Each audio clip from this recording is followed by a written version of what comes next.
Welcome to the True Talk Cafe podcast. Thank you so much for joining us. We're so excited you're here. Our podcast will tackle a myriad of topics, ranging from relationships to personal development and everything in between. My name is Renee Stewart, and I'm joined by my co-hosts, Ana Garcia, Carla Decor, and Lali Ramirez Bennett. Collectively, we span 4 generations. Can you believe that? We've all experienced ups and downs in our personal lives and professional careers that have qualified us to share our unique perspectives with you, and we're excited to do so. But before we get into today's content, I wanted to let you know where you can find us on social media. On Instagram and Facebook, you can use at True Talk Cafe, and on Twitter, you can use at True Talk Cafe 1. Don't forget to like us, rate us, and leave a review. We value your feedback. We want to ensure that we are providing content that resonates with you. So please don't forget to subscribe to our podcast on whatever platform you listen to your podcasts. Spoiler alert, you will want to stay tuned to hear what our guests are going to share about this exciting topic today. Also, stick around to find out how you can join us on a live show. We would love to have you join us on one of our episodes. Now, let's get started. Do you have a strong brand presence? If you want to attract more viewers, listeners, and fans, it's imperative to have a brand strategy that puts your best foot forward. In today's episode, we're calling, Hey You, Clean Up Your Brand. We're going to explore the benefits of a strong brand identity and provide some tips to improve your online presence for impact. So let's get started. What is a brand versus branding? A brand encompasses everything that defines your company: your color palette, your logo, fonts, imagery, voice, tone, mission, vision, goals, personality, products, pricing, and even social media use. The primary goal of branding is to differentiate yourself from your competitors, to create a positive and recognizable image, and build a strong connection with your target audience. Some of the most successful brands in the world include Apple, Amazon, Google, Microsoft, and Coca-Cola, to name a few. These brands have perfected their brand identity, identified the most profitable areas of their business, and maintained a consistency in voice, content, and visual identity across all channels. They've also built a strong community around their brand. So, how does your brand measure up? As our conversations continue, we'll explore why building a strong brand identity is crucial for establishing a unique and memorable brand that resonates with your audience and grows your business. Absolutely. And to add to this discussion, we have invited an expert that is very familiar with this topic that will share her expertise and experience with us. Her name is Connie Leon. Connie is currently the EDA program coordinator at the West Houston Institute, which is part of the Houston Community College Alief Hayes campus. She attended the University of Houston, where she received her bachelor's in psychology with a minor in health, has worked in the nonprofit, oil and gas, and governmental sectors most of her career. She is also a local social media and content small business developer and has been featured online on parenting and lifestyle sites, where she shares not only her experience as a working mom, but also tips and ideas on ways to improve personal and family life. She has also been featured on TV, podcasts, and in print, where she discusses social media, branding, and marketing experience, along with other community-based topics and issues. She has created and participated in several nationwide brand campaigns, as well as coordinated local promotion events. Welcome, Connie. We're so glad you're able to join us. And wow, definitely a lot of expertise in the field. Please share your thoughts and experience on this topic today as we go through the questions. But welcome. Thank you. Thank you so much for having me.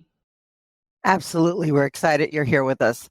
So the most successful brands incorporate their brand identity into all of their marketing, their sales, and even their customer contact, which helps boost recognition and loyalty. Can you share with us how we can build a brand identity? So for me, the most important part is to just really know who you are as a brand, right? So it starts with what is your product and what is your service? And then what are your goals? What are you trying to achieve with those things, right? So in order for you to build the brand, you kind of have to build around that, your main goal, what it is you're trying to create, and who your target audience is, what your service is going to do for people, and how it's going to serve them. So for me, how to build your brand identity starts with just learning about who you are as a person and how that impacts your company and your service or product, but then also learning more about what makes your product unique. How is that product going to speak to people? And what are those things? Like you mentioned, right? It could be a color palette. It could be, we think about brands like McDonald's with the yellow arches, right? Something very noticeable that is going to be unique and bring the audience back to you as a service or a brand. So I think that for me, building that brand identity is going to start with just really knowing who you are and what your main goals are for that brand. Thank you, Connie. So now that you've identified the brand identity, let's now talk brand strategy, right? Building a brand strategy is a long-term game. We may think of it as a blueprint that provides a clear direction for the rest of the brand. So what factors should we be considering when building brand strategy? So brand strategy is something that is, again, going to go back to your goals, right? So once you identify your goals, your strategy is going to consist of how to reach those goals, right? So I do something in my personal business, in my consulting business, that I call a whiteboarding session. So I will go through and identify your top 3.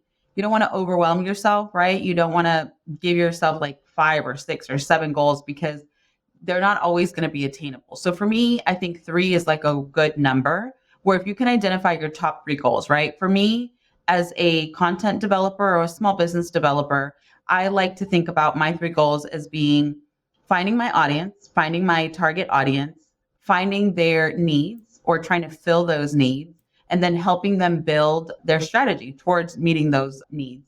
So definitely identifying 3 things that you are trying to reach, and then build around those 3 things, right? So your audience, again, very important. Knowing your service and product, knowing your audience, how it is that you're trying to reach them or how you're going to reach them is going to be really important. And then working your way towards that audience by building, again, just a strategy or those goals that are going to be important to them. So for me, my target audience is small business owners who are trying to build either a business, whether it's a small idea that they've just started to kind of think about, or an idea that they've already grown and they've already kind of developed, but don't know where to go from there. And then the other target audience for me is anybody who's trying to build content, right, on any social media platform. So that's usually my target audience. I think about those 2 audiences and I kind of build my strategy for bringing them in around their needs, right? So somebody who's trying to develop a small business, they're going to think about, what is my business plan? How am I going to, sell my product or service? And then how can I bring that traffic? And it's the same thing for social media, right? You're going to want to build, what platform is it that you want to build on? What kind of content do you want to put out there? And then how are you going to put that content out there for everybody? So building around your goals, creating target audience, being very, very specific about your target audience, and then knowing that sometimes the strategy is going to have to be flexible, right? You're not going to always reach everybody with this one same strategy. You have to, if I work with one set of people and that strategy worked for them, maybe it might not work for somebody else. So I'm going to have to be flexible and figure out what those other needs are and how to reach that audience. But definitely strategy has a lot to do with, again, your goals, knowing what your specific product or service is filling or what needs it's filling for your audience, and then building around those needs and knowing that at the end of the day, you have to be a little flexible with how you build that strategy out. Just as a follow-up, can you speak a little bit to how do you identify what platforms that you find your audience on or where to post? So for social media, it's a little bit hard because, first of all, you have to be comfortable with the platform that you're using, right?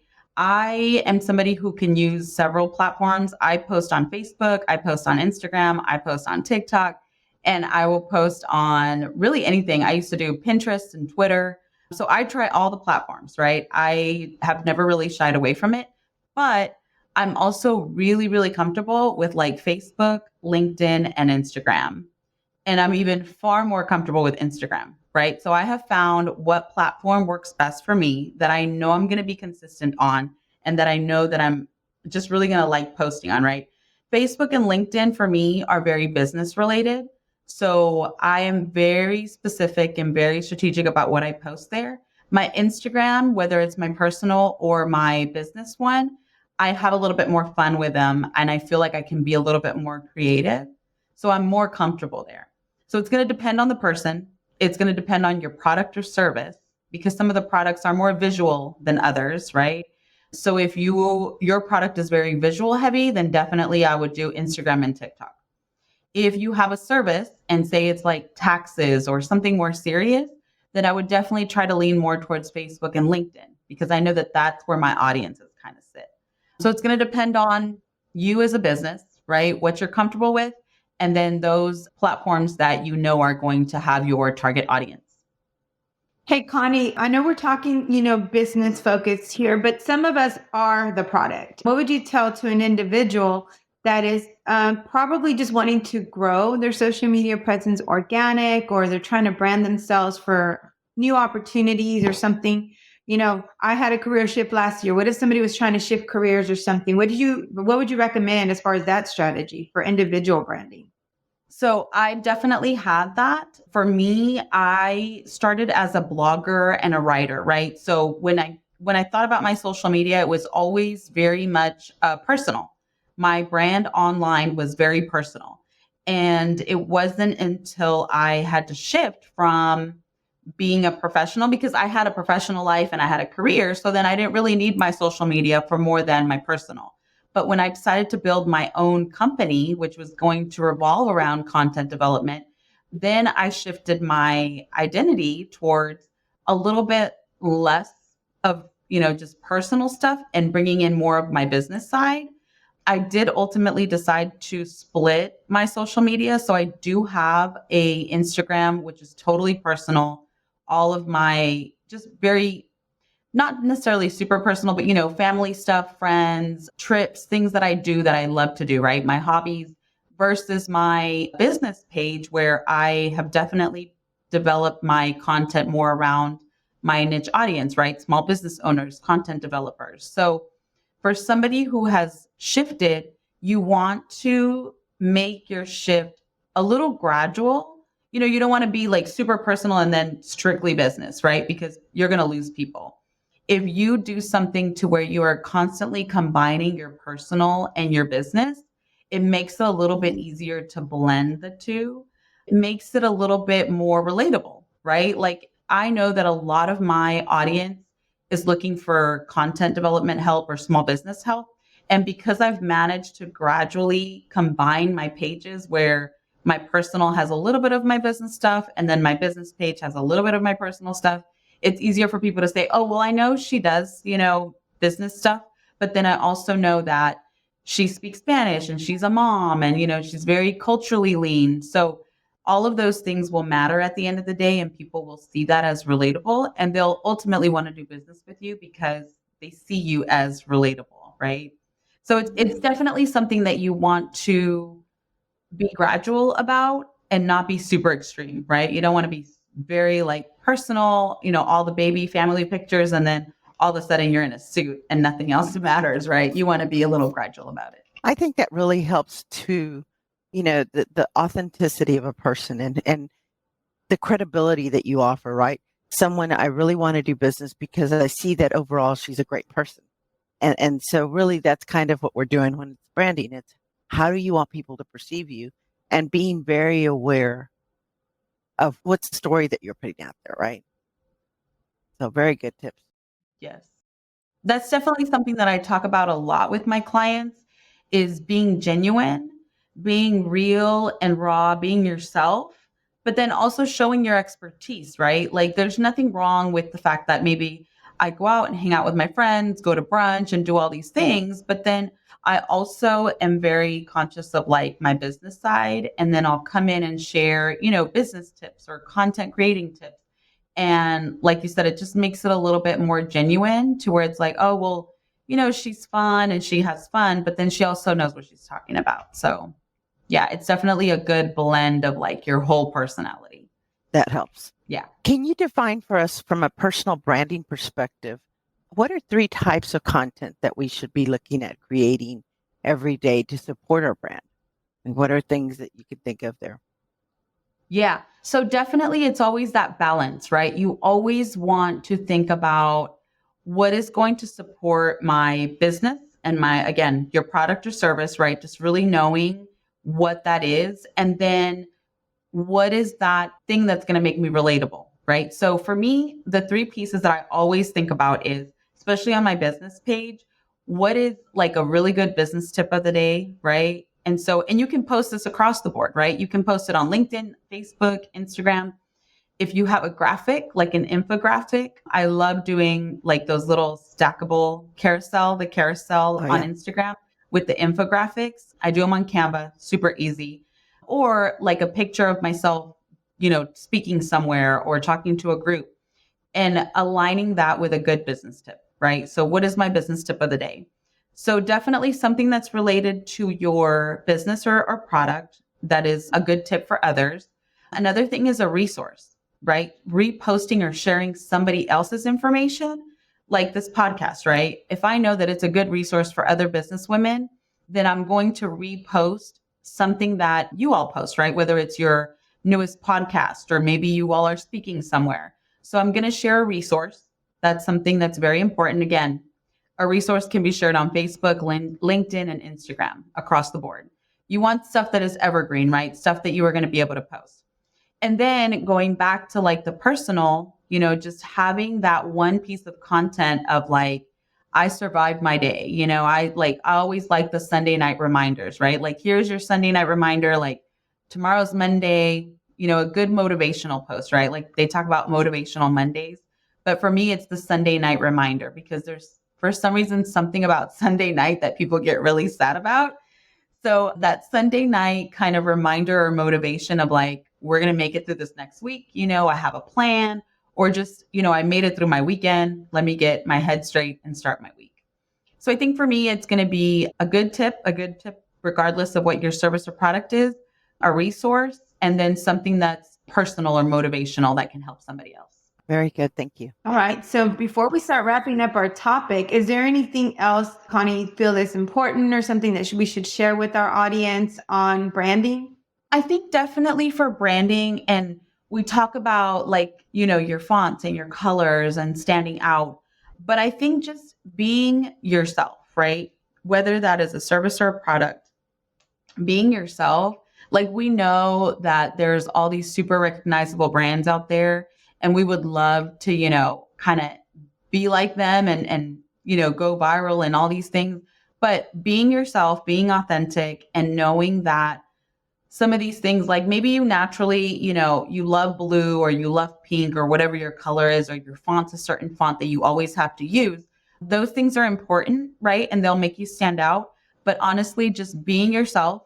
And I think Loli talked about like your tone and your voice, right? Always just being yourself in every aspect, how you speak in person, how you present yourself in person. All of those things should kind of transcend through your online messaging, right? If you've met me in person, you'll know like the way I am online is the way I am in person, right? I'm a very outgoing, very outspoken. I'm not one of those keyboard warriors, right? Where I like post stuff on the internet. And then when you see me in person, I'm like, oh, let me not say anything. No, I'm probably the complete opposite. Like if I was loud on social media, I'm going to be even louder in person. So I think that for me is really important. Definitely aligning, yes, those aesthetic things that you think would be really good for you, but then aligning yourself as a full person and who you truly are to your online personality is really important because people will see you in person. And if you don't match, right, what is going on online, that will throw people off a lot more than, the font that you used yesterday or something like that. So I love that. And it's funny because when I started my consulting business, I chose my favorite colors, but my favorite colors clearly do not define me because I had everybody telling me, Anna, that light stuff is not for you. You need a vibrant color. yeah. So I went with vibrant yellow and they're like, yes, that's more you. That's more you. Because you're right. They're used to me being who I am. And then all of a sudden it's color. So I kind of shocked them a little bit, but then they kind of talked me down to, and I do appreciate friends like that because these are friends from all over that are like, hey, that's not you, girl. So go back to being you. And you mentioned that, you match who you are and you absolutely do. I crack up every time you have a post about your children. Yes. Love them. I can really relate. Those were some of my posts. Well, they were part of my brand for so long. I was a mommy blogger before anything else. And so they were a part of my brand.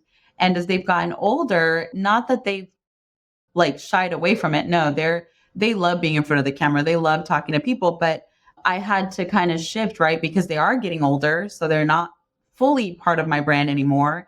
I've created my own, personal brand as a business owner. So I like to still incorporate them on my like Facebook page because it's where people read a little bit more. So that's why I like posting the stories about them there. It doesn't always translate the same on Instagram unless it's a video and then you can, or a picture, right? And you can see their personalities. But definitely the stories have kind of started my brand, right? Being a mommy blogger and with them. And now I kind of incorporate them as teenagers, which is not. I laugh every time. We're talking about fonts and colors. Yeah. Are there any colors that you should shy away from, especially if you're selling product? So definitely, like Anna said, you want to, of course, use like brighter, lighter colors. But we've here at my job, like our brand, we have used dark colors, right? Like a dark blue or a heavy blue and a black. But then the contrast to that is always like a white or, an off-white. So definitely for me, it depends on what your product is and something that's going to be identifiable, but then also eye-catching, right? So if it's all dark, just depends, right? Like it depends on what it is. But if you're doing like a dark base and then a bright yellow or pink or something that's going to stand out, I think that's really important to kind of have that contrast. You don't want to do all, nudes or all black or all white. Like it's definitely, you want to have a contrast color. When it comes to fonts, again, something that's going to stand out, but that's legible, right? Like there's some beautiful, like cursive, really fancy fonts. And then it's like, what does that say? Like, so you definitely want something that people can read and that people can read at a distance because, sometimes you put it in the font or whatever, and you think, oh, that looks really good up close, but what about far away? Like, is that so you kind of have to do, like a trial and error, right? You kind of run the fonts with the colors and see what kind of stands out a little bit more. Some fonts look better on certain colors or with the background of certain colors. So it'll definitely be something that you want to test. I use, like Anna said, I use a lot of the lighter colors. I don't really use bright colors. I use a lot of like pastels, like pink or purple. I use yellow. So then I find like a contrast color. Sometimes, because my logo is in gold, I'll do everything else in white, to kind of make it stand out. And then sometimes I'll use black. So it just depends. And it also is going to depend on the color of your logo. Because the reason why I asked that question is because I had heard, when I was starting up my side hustle, that you don't typically want to use red when you're trying to push product or even a service, because red means stop. It's just that visual. And green, like a green and blue, but green definitely means money or go. And people recognize that visually. Right. Had you heard anything like that? So, I mean, now that you say it, like I have heard in the past, right? Because of the different meanings of the colors, the way you said it. But if you think about like McDonald's, they're red and gold, right? And people run towards McDonald's, right? So I'm one of those people. So definitely, I think it depends, right? On like, if you are someone who, and I'm pretty sure there's analysts for colors and fonts and all this, that go really deep into it. So I have heard, that certain colors do attract certain people and certain things, but it would definitely have to depend on, again, what your service or product is. And then, yeah, I think it would be a matter of like sitting down and really, like if McDonald's is a food and, they have red, then maybe that's the color that works for them because maybe red is like the color that makes you hungry. I don't know. So there are definitely analysts that, figure out how all these things kind of work together or against you. But yeah. I just met someone who's a color architect. Oh, yeah. And actually goes through and helps and consults with you on what it is that you're trying to do. I'd never heard that title, but now I understand where the need is, right? And it was just last week that I met them. I thought, wow, that's wild. But it makes sense. Yeah. But you're right, Renee, the green, I mean, I think of something very successful almost immediately, right? Mm-hmm. And so that's true. So understanding a little bit more of that's awesome. Yeah. And I think with McDonald's, that red in the gold and arches, I think, isn't that the French fries? Oh, yeah. Mm-hmm. There is the holder or whatever sleeve. Yep. That's what I think when I see French fries. It's the first thing. So when you said red, literally McDonald's, like also I'm a McDonald's fan. So I've already told them a billion times to sponsor me, but that's the first thing that came to mind, right? It's like, where have I seen red? That's where I've seen it. Yeah. And MasterCard on the little... Yep. I do think that actually changes, right? The logo trends and everything changes. So what might been, not recommended in the past, as new generations are adapting to new styles, then we adapt new logo styles as well. So some of them, I think like every year, Forbes releases new data on, do's and don'ts of your logos, your slogans, your taglines, and all of those things. And it is a lot of work, and so that's why you see so many companies revamping their logos from time to time. So rebranding things is very big. Yeah. And it just goes back to kind of rethinking of like, what is your brand? Who is your audience? What are you trying to sell? I'm pretty sure if we all Googled it, right? Like, what are the 2023 colors or trends? Then we could find something like Renee's talking about, those different colors that kind of are working. Yes, I agree. But, all great information because we need those reminders. Again, when I was creating mine, and I do leverage Canva a lot, I was going with my favorite colors, and they're like, girl, that is not you. That's not. Yeah. So I appreciate friends. And that's another thing. Leverage your friends when you're working on these things, right?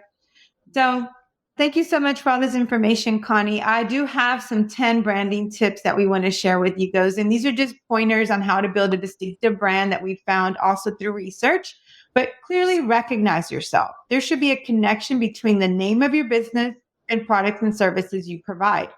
Create a mission and vision statements for your brand.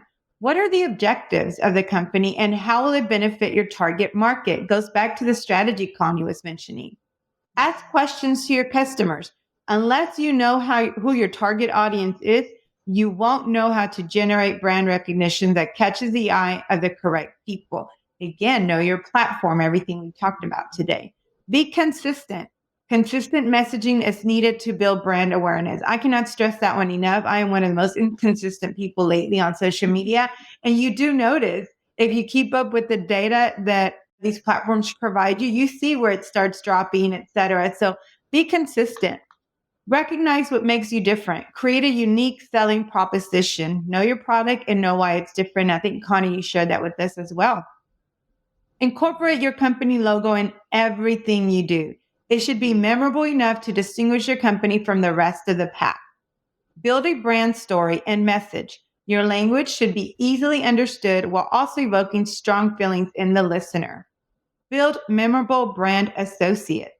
Associating a brand with a person, location, item, or emotion creates a strong connection in our brain. And that could be as simple as Connie mentioned, relating to your family and the things that you do on a day in, day out. Long-term planning is essential. In order to establish lasting brands, you have to put in a lot of time and effort over time. And I think, again, that's something we shared earlier in our conversation. So last but not least, build your brand today. That is it. With these branding tips, I'm positive you'll start thinking of building your brand strategically, or strengthen the brand your customers already love? In summary, the key to building a successful brand and becoming truly influential is to consistently show up and be so great at selling your story that people have to do business with you. Thank you once again to our guest, Connie Leon, and to all of our listeners for joining the pod crew today. This was such an enlightening discussion. Remember, when it comes to branding, we're supposed to be helping people move through and get closer to the desired result, which is your product or service. Not begging everyone we just met to buy something, right? You want to attract the people that want your product. We have to build relationships first and then help our people achieve whatever desired result they want. So with that being said, we hope you learned something new and or came away with something of value on this topic.